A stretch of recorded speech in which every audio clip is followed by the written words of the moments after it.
The Dirt with me, Mike Howell, an economics podcast where I present the down and dirty agronomic science to help grow crops and bottom lines. Inspired by eKonomics.com, farming's go-to informational resource, I'm here to break down the latest crop nutrition research, news, and issues, helping farmers make better business decisions through actionable insights. Let's dig in. Well, hello again, listeners. Glad you're tuning in this week. We are starting a series today on the road here in Calgary, Alberta, Canada. We are here for the Calgary Stampede, and we're going to do a little focus for the next several weeks talking about Canadian agriculture. To help us get this started, we've got a legend here in these parts with us today, Mr. Kim McConnell. Kim, welcome to The Dirt. Thank you very much. It's a delight to be with you. Kim, I was looking at your bio, and it says a lot of things. You were in the ag business, started an advertising company, and you were the recipient of the Canadian Agriculture Hall of Fame. You're a former board member here at the Stampede. So well, tell us a little that's bit quite about that's that. quite. I'm on the board of the foundation. Okay, not on the board of that. So Okay. I don't know whether there's a fairly big distinction. Well, tell us about that. What's the distinction there? Well, the board of the Calgary Stampede are the visionary, the strategy, and where they take in the organization. The foundation's job was to raise money so that we could develop and all the facilities and go from there. I should add that we were pretty good at what we were doing. So we took on all the youth programs that are organized at the Stampede. So from the Young Canadians to the show band to the 4-H programs to whatever it is in that regard, they all flowed in under the foundation, and I chaired that for a number of years. So Kim, let's back up a little bit before that. I know you've been in this part of the world for a long time. Tell us how you got interested in agriculture and how you started your career here in Calgary. Well, I'm a farm kid from Manitoba originally. When I was growing up, I wanted to farm. My mom and dad said, great, but you got to do two things before you can do that. You got to get an education, and you're going to have to do something off the farm for a couple of years. So I worked in the crop protection industry for a little bit. Then I moved in and was one of the first people in our marketing department. Learned very quickly there was all these new technologies that were coming on board, whether they be crops or seed or animal health or whatever, and the companies had the money, but they didn't necessarily have the marketing experience, etc. So in 1984, in the basement of the house with $5,000 and a darn good wife, I should say, that said she would pay the bills for a year, we set up this little agency. Just me, as I said, and then we started to grow and grow and grow, and that was what became AdFarm. And so I did that for until I was 50 years old, and I had a wonderful run. It was just grand.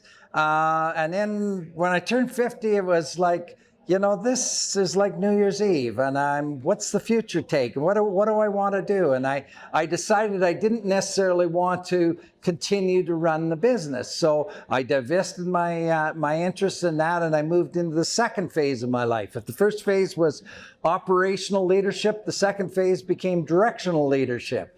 And I became a director of a number of companies, corporate boards, did a lot of association stuff, did a lot of volunteer things. And that's where I was recognized with the Order of Canada, which is I'm one of few ever in agriculture to receive that order. Well, now, as you can tell, I'm old, right? And my days of leadership, I think, are probably over, but I'm not so sure my days of contribution are.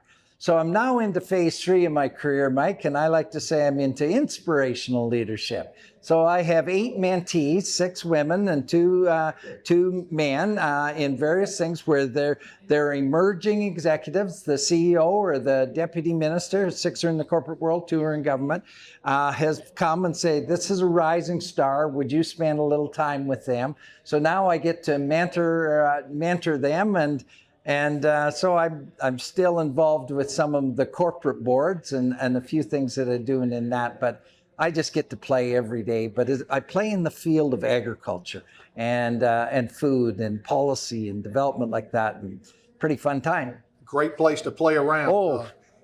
Kim, you mentioned when you started that you wanted to go back and take over the family farm, but unless you're planning on doing that here in the next couple of years, it sounds like that may have passed by. What happened with the family farm? Did you take that over? Or? The family farm is still owned by the family. It's cousins that are involved in they're operating that.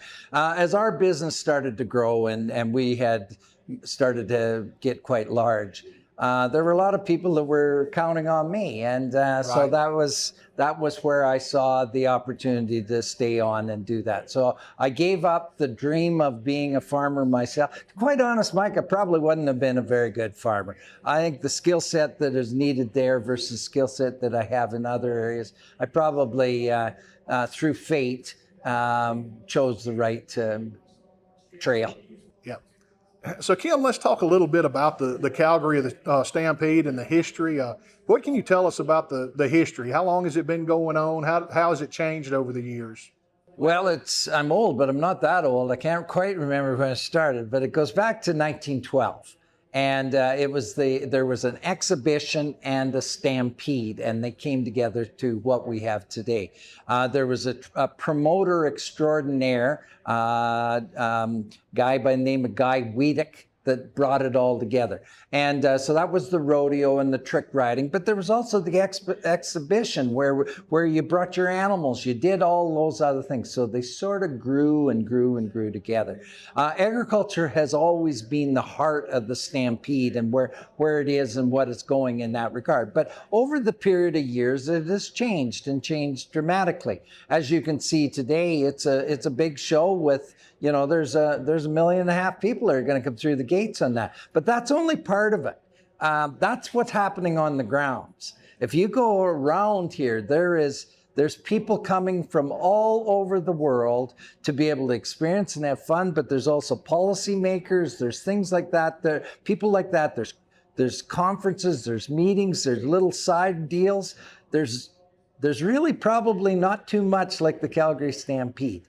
The other thing that's really interesting is how the community gets involved. As you will see, Mike, as you're going around, you see everybody from church groups to businesses. They get dressed up.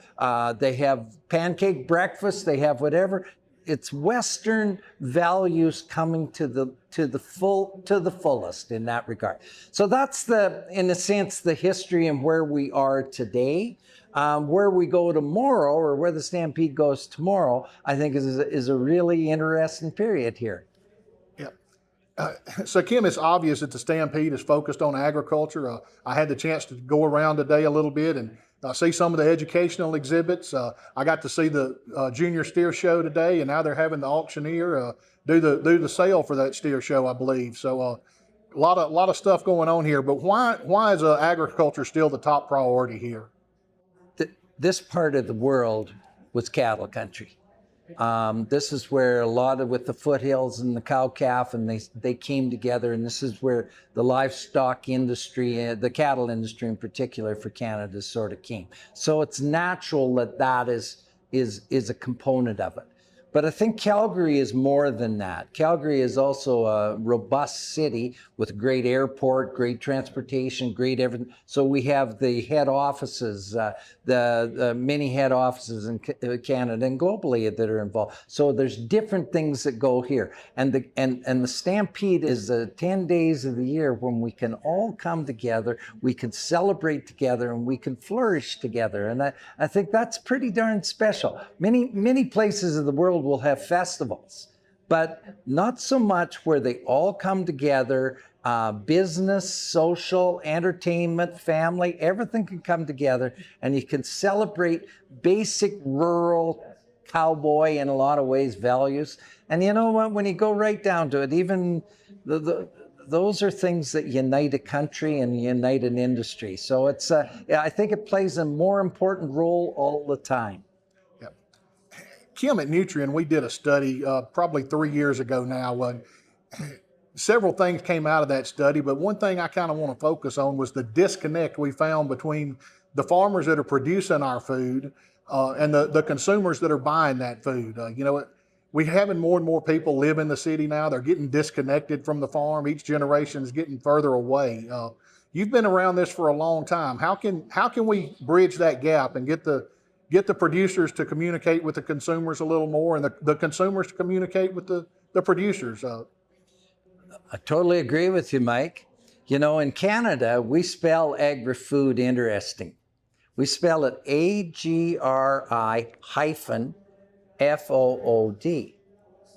Now, I would argue that we maybe don't have an agri-food industry. We have an agricultural industry and we have a food industry, but too often we are maybe colliding ourselves in that. So this hyphen is often a mountain. Now, the consumer, I think today, wants an agri-food industry. They want to know more about their food, how it was grown, what is it like, etc. And they want this mountain to come down and to become a bridge. And to be quite honest, we don't know how. Now, that's the kind of thing that the Stampede plays a really important role in. As you can see here, we're all focused on agriculture and food for 10 days. We have 1.5 million consumers that are in place. They're interested. We have an opportunity. The Stampede is a meeting place where this can happen, but it needs to happen in more than just 10 days. And that's what the future is probably about the Calgary Stampede. As they look at their strategic plans, how do we bring consumer and the food and agricultural industry together to be able to be more robust, to be stronger, to be more vibrant, to be healthier in that regard.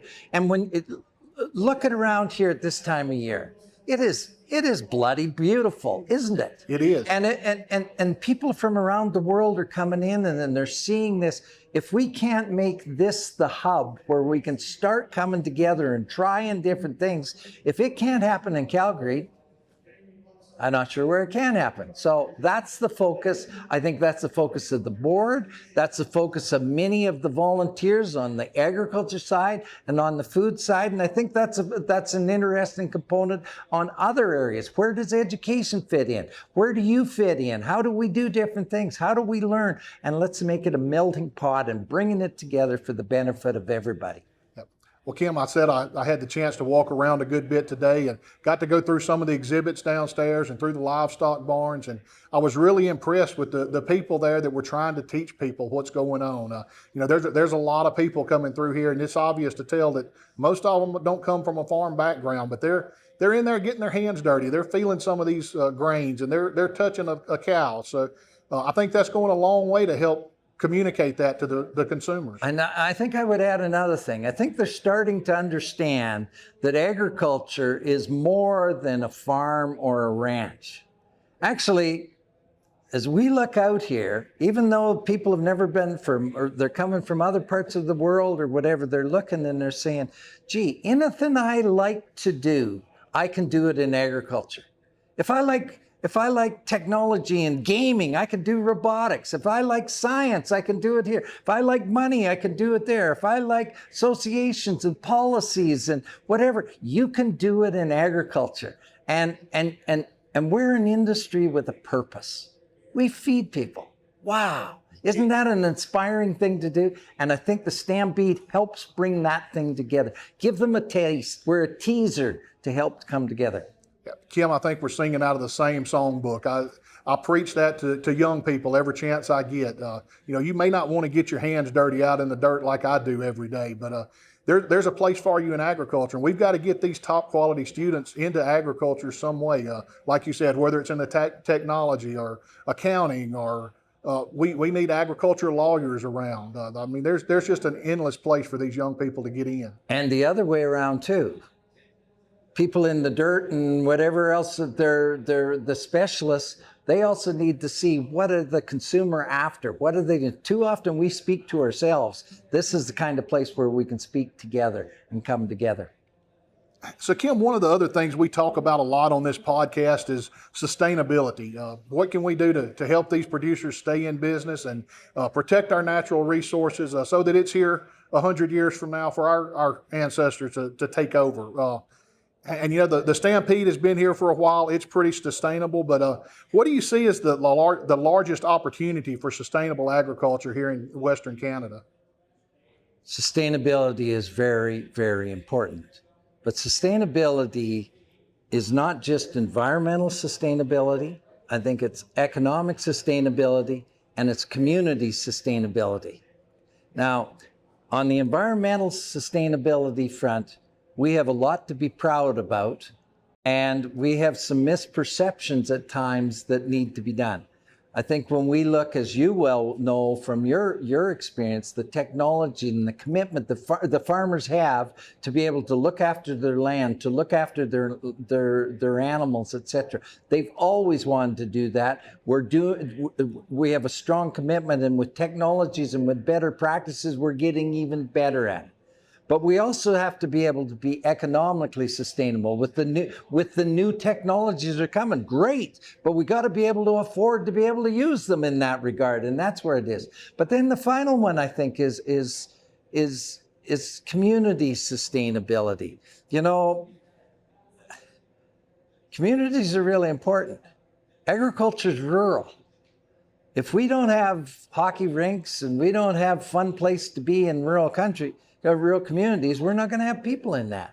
And that is sustainability too. And I think we've too often put the attention on the environmental side and not enough attention on the economics and the community side in order to do that kind of thing. You know, one other thing, Mike, is that the pillars of the sustainability movement have been ESG, right? Environment, social, and governance. And that isn't going to go away. Maybe we're having the bloom on the roses coming off a little bit in that regard as we move into productivity in some of these other areas. So I think we should have ESG in the new phrase, but the new phrase of ESG means efficiency in a sustainable way. It means security in a sustainable way, and it means groceries. And groceries means affordability. How do we do all that? So when we have productivity and sustainability and we all strive to do that kind of thing, that's when we're really going to hit it out of the park. Kim, I couldn't agree with you more. You probably don't know this. I don't know if you've ever listened to The Dirt before, but we did a series back when we first got started talking about sustainable agriculture, and that was one of the points I tried to drive home. We've got to make this economical as well. It doesn't matter what the technology is. If the farmers can't afford to do it, they can't adopt it because it's going to put them out of business. So, by the same token, I think agriculture at times and farmers and ranchers need to adopt and understand the needs and the desires of the consumers. And we're going to have to use the technologies to be able to demonstrate that we need to show that the talk that we're talking about is the walk. And we can do that. And I think technologies and the work that organizations like yours are doing is leadership in that area. And when we do that all together, then we have a stronger industry and one that everybody's proud of as well. Yes, sir. Kim, another thing you mentioned was working with young people. That's a passion of mine. It sounds like we share that passion as well. You know, I grew up in the 4-H program down in Mississippi. I still try to work with those young people as much as I can. And we actually sponsored the International Land Judging Contest here with The Dirt this year. That was in Oklahoma City, and got to spend time with 1,200 4-H and FFA kids and kind of talk to them a little bit about what we do. And really impressed with the quality of young people there. And you mentioned earlier that you were judging a scholarship contest today. Tell us a little bit about your work with young people and what you've learned from these young people over the years. Well, like you, Mike, 4-H, if I prick my finger, I'll probably bleed green sort of thing, is that it's such a great rural leadership program. So that's the basics from which it is. FFA, we don't have much of that in Canada, is even a step further in that regard. So I commend you in that stuff. I think we need those kind of programs to be able to excel. But I think it's also maybe even more, but youth and the next generation have always been important. But today I think they can be even more valuable players than they have in the past. You know, when you have old old people like me sitting around the table, maybe our technology skills aren't as good. We can learn more from young people in that regard. Young people can learn more from older people. So I think my gray, grumpy old man like myself as a gray hair have a role to be able to mentor some of these young people and what they're doing, to inspire them, to be able to open the doors for them, to be able to do things like that. So that's why mentorship to me is so important. But I think that the young people need to be given the opportunity to move forward, but they also have to step up a little bit. And just on that part, I must say that I think COVID took us a step backwards. Networking is really important, how to convey some different things. They are wonderful with their thumbs, but their networks are not quite as good as they could be. And we need to encourage and be able to do that. So when we have young people and different genders and different perspectives, we need to have 1 + 1 + 1 equal more than 1. And I think that's what we can do. And that's agriculture can be the melting pot. If you really want, I'm a leadership guy. I truly believe you don't learn leadership at home, at school, or on the job.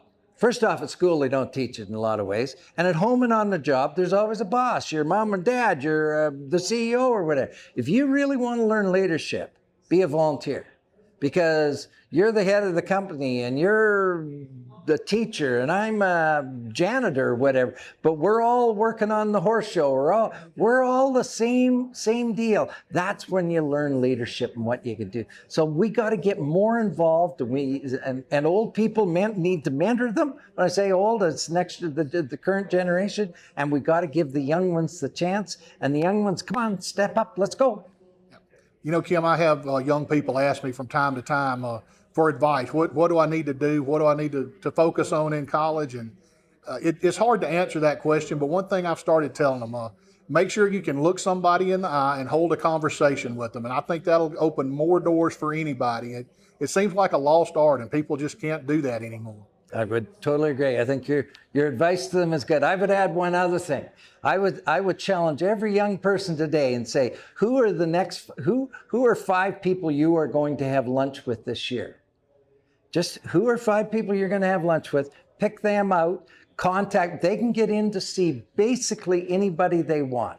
They're probably not even going to have to buy lunch. When they prepare as to how they're going to do that and go from there to do that, they will leave so inspired, and the person that they are being mentored with will come away and say, that young woman or that young man, let's get after it.